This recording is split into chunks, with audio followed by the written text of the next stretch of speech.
Finals. You just met the starters. Let's have a recap kung sino mag-uumpisa para kay Coach Tina at kay Coach Jerry. For FEU, usual weapons. Tin Ubaldo will lead the way in distributing that offense to Clalo Resco, Faida, Jers, Alyssa De Bosora, and itong si Jassel Yarina. Dito naman sa CSB, nandyan sa harapan, si Fiona Inocentes will be the one who's starting. Zam Nolasco, usual na yan.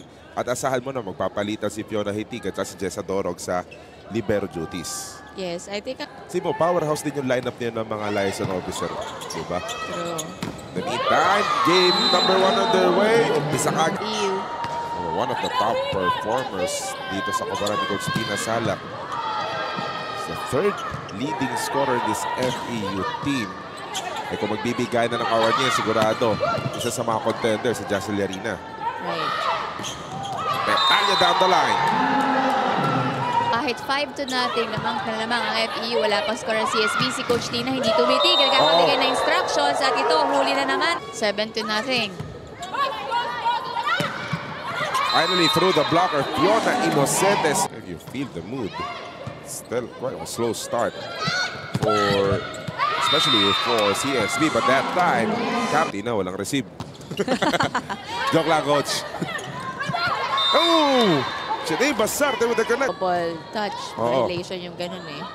Yung tipong wala ka naman sa plano atake niya, inatake mo na. Diba?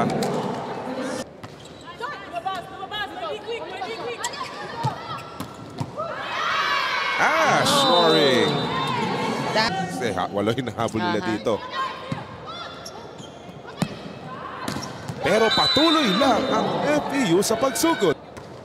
But so far, that expectation was being met with that score, 19-11. Oh, huli pa si Sam Nolasco sa regalo na yun. Everything's not really going Benilde's way. And here's FEU on the offense. Tino Baldo, 1-2, missing. Isa pang setup. Loresco! But just some unfortunate events na natataon. Natignan mo, naka 1-2 si Sen. Nabawasan. Nakapag-huddle sila. Diba? Sila pa nakakuha ng puntos. Kaya lang, walang pakialam si Alyssa De Bosora. Kagaya nun. Lalayo din naman yung mga braso niyan sa net. Diba? Para makatagos yung palo. What you were mentioning earlier, na one reason na hindi siguro pumapalo ang Binil dahil ang tatangkad. Tignan natin kung magbubunga yung heart-to-heart talk ni Coach Tina at Nikla. Pero mukhang si Faida to think, muntik maging ace kanina sa FEU yun, ha? Ay, tinapos! Nikla! Tinapos ni Loresco with talaga yung pumatay nitong huling point there. Well said. Diba? Saktong-sakto nakuha ng FEU set number 125-20. Kasi nga, they're not holding back on their attacks. Right. Samantalang yung CSB, mayroong pag-aalangan. Oo. Kagaya nun, block open. Katarig is in the game for the very first time. El Yarina missed that hit. Medyo mababa yung bitaw ni Yuban. Alam yan. Huli pa si Faida. Nakapwes. Inocentes ngayon nasa harapan, denying those attacks. Jersel Petalio finally for this set. Leading scorer nila sa season na to, well, si Siya. Siya pa din. Oo. Leading scorer sa team nila. After 7 matches in the preliminary round. Ash! Widen out. Well, I think the intention was to check out sa kamay ni Ubaldo. Pero hindi nahawakan. Tinetrain din yun eh. Yung papapaluin ka ng papapaluin. Tapos may nakaharong na blocker na usually nakatungtong sa platform eh, di ba? Yes, meron ganon. Kaya pag magbubuo kayo ng volleyball team, magpa-practice kayo, importante yun. Napakaraming bola. As Faida pa kake-scores. Point guard ni Faida. Low set. Pero walang problema para kay Fiona. Hinihingi natin ni Coach Jerry kanina. Hindi na natatakot sa mga blocker. Attack na rin naman ito si Clarice Loresco. At dating middle blocker nga ito si Alyssa De Basora. Na pumapalo ngayon. Nakahuli si Clyde Catarig. Ay, tago natin sa pangalang Rui Ventura, no? Oo, itago natin. In the meantime, De Basora. De Basora. Ana Marie with a serve. Nice up by Suplico. Paida. May net touch pa. 12 serving 15. Zen back set. Clyde Catarig caught by Ubaldo. Free ball to. Saan pupunta ang CSB? Basilio back set again. The running attack caught by Ubaldo again. Finally, an attack coming from FEU, no good. Bartolome through the blockers. Dalawang malalaking blocker. Also out. From ay galing Bacolod Titong din yan as find the back. Another one. The standard from the... Lovely Lopez, sharp serve. Another denial by Loresco. Battle at the net. It went through FEU. De Basora, no good. Basilio to Ash. Deflected by the blockers. Play goes on. Alyssa De Basora. Still no good. Free ball coming up. FEU will go to Loresco. Pumulit tong sila. Jazz is back. Alanganin yung reception ni Jessa Torog. Catarig will still. After that horrible start in this match. Because you'll need it. Iba ng kumpiyansa ito kasi kahit nakakapat. Palang yan. Kabawi si Catarig. Oh! Umreno bigla. Si... Yung mga gagawin nilang iba from the set, from the first set. And makikita nga natin yung atake nila bumalik. Kasi wala talaga eh, nung set 1 eh. Siyempre, kung ikaw si Coach Jerry, you would want that kind of game to be maintained because they just tied this game 1 of the semifinals at 1 set apiece. And in addition, the Lady Blazers giving FEU a dose of their own medicine when it comes to that very formidable net defense that started off this third set.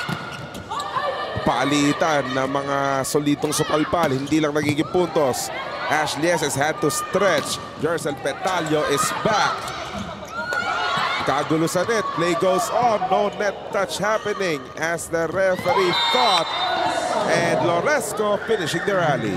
Ibahin mo lang yung tempo. Kung ina-expect nila, malakas yung atake mo. Ibahin mo yung tempo. 2 times nahuli na si Cam Bartolome. For 2 times nahuli bukas yung gitna. Malamang yan. Tumingin na sa bench si Coach Jerry. Pero iba pinapalo ni Zen. Nolasco. Dug up. Jercel crashing on the floor. Ito sa first dito, no? True. Oh, Tinobaldo, 1-2. Pero sakto kay Cam Bartolome. Catarig was dug up. Eliarina! That sweet. Actually, of Kyle Yeses. Petalio blocked by Basilio.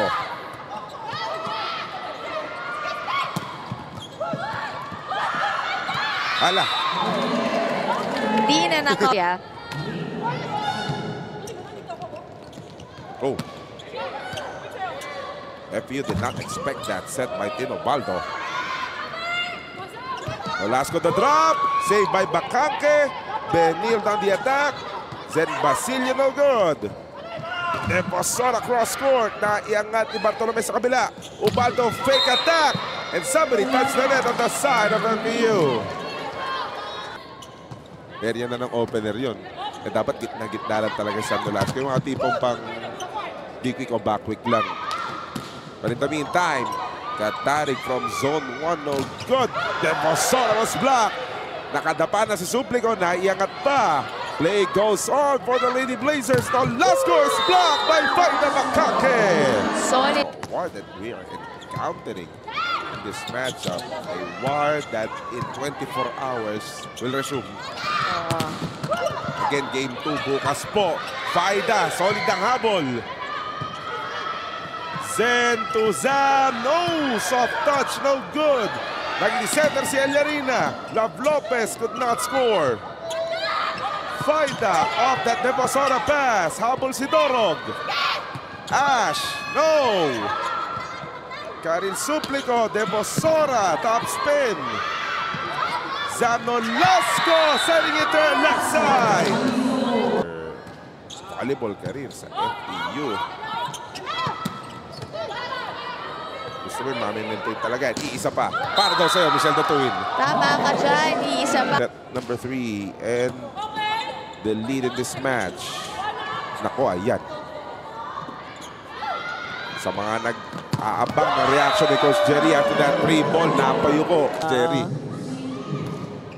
Kaya naman daw yung mga serve, di naman daw mabilis. In transition, Katarig!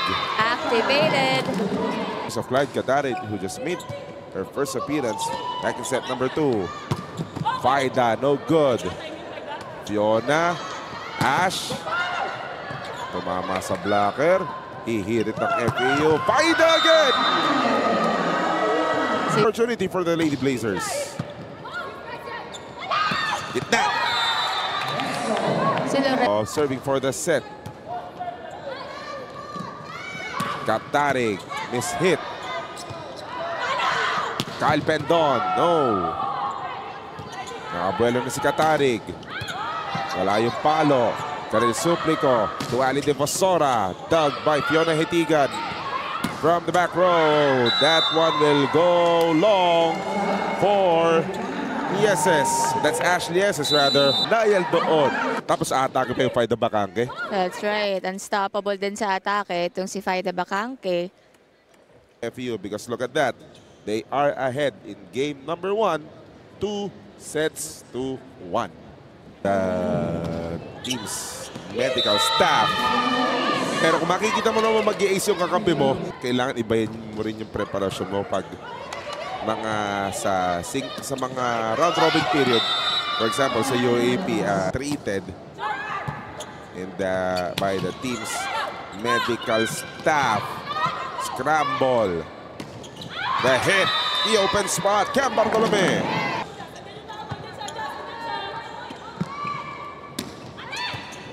Right, a miss hit. Di nga lang naka-open sa FEU. Zen Basilio to that running Zam Velasco. O din sila ngayon. Kapit-bahay niya na yun. Oo, kapit-bahay. Lopez, no. Ash. Caught by Suplico. No FEU offense in that sequence. Ubaldo to Lopez. Cross-court is in.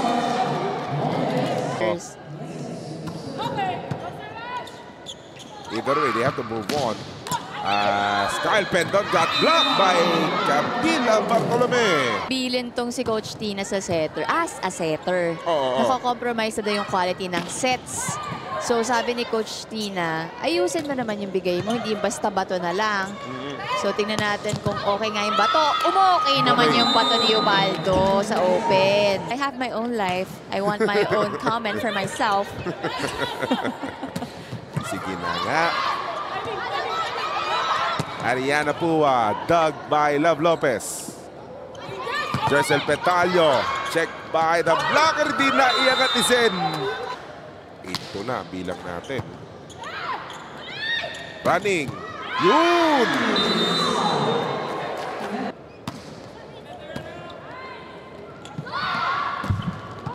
No good coming from Ash. Lopez.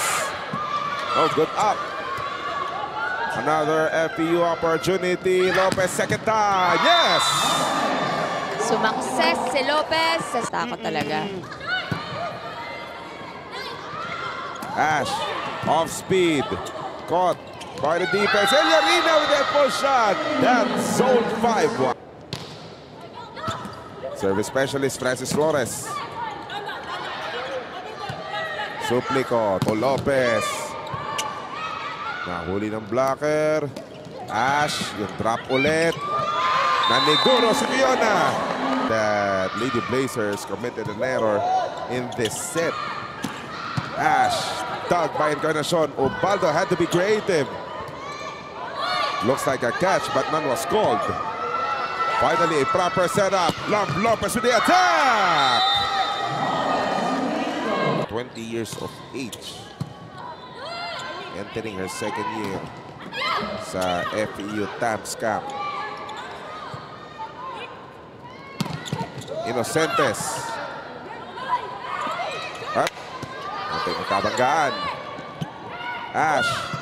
Naging ambidextrous. Petalyo. Couple of steps and she got it. Ibigay mo ng wala eh. Oo.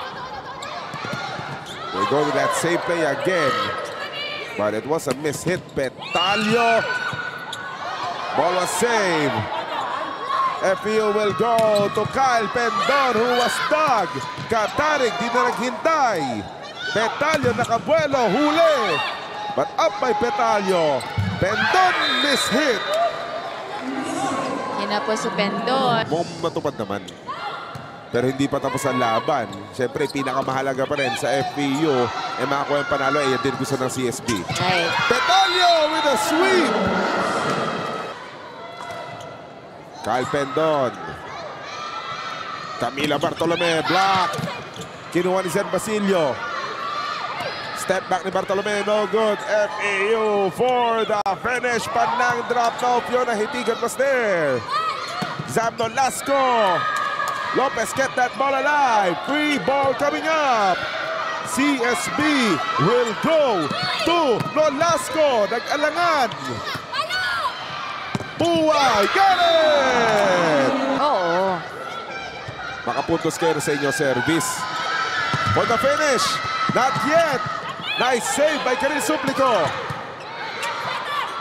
Benil. Nolasco the drop. Nice up. Jessel. Yes! Tinapos na ni Petalyo. Yung solid na depensa no nila Jessel Yarina. Faida Bacanca earlier who made a lot of appearance in the first 3 sets. Diba? Tapos may Right. mga supporting crew. Right. Ito yung supporting crew talaga na pagpasok niya, she delivered Oo. well. Sama mo dyan sila Kyle Pendon who played crucial defensively and offensively. Mitzi Panangin contributed a couple of points. Clarice Loresco, huwag natin kakalimutan. Of course, the distribution of Tino Baldo, still phenomenal.